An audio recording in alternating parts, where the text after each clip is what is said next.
ভারত পাকিস্তান যুদ্ধবিরতির পর জাতির উদ্দেশ্যে প্রথম ভাষণে ভারতীয় প্রধানমন্ত্রী নরেন্দ্র মোদী বলেছেন, পাকিস্তানের বিরুদ্ধে পরিচালিত অপারেশন সিঁদুর আপাতত স্থগিত রাখা হয়েছে। এর ভবিষ্যৎ নির্ভর করবে পাকিস্তানের আচরণের ওপর। তিনি হুঁশিয়ারি দিয়ে বলেন, ভারত কোনো ধরনের পারমাণবিক ব্ল্যাকমেল সহ্য করবে না। ভারতীয় প্রধানমন্ত্রী বলেন, সন্ত্রাস ও আলোচনা প্রসঙ্গে চলতে পারে না, সন্ত্রাস ও বাণিজ্য একসঙ্গে চলতে পারে না, রক্ত ও পানি একসঙ্গে প্রবাহিত হতে পারে না। তিনি বলেন, পাকিস্তানের কর্মকাণ্ডের উপর ভারত নজর রাখছে।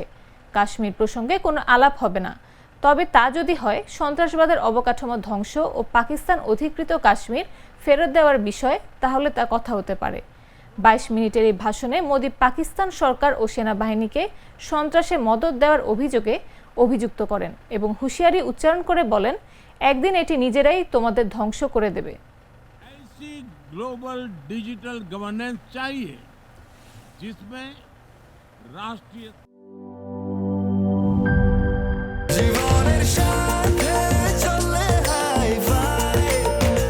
স্বাস্থ্যকর অল টাইম ফ্যামিলি কেক, সব সময় অল টাইম হেলদি লাইফ।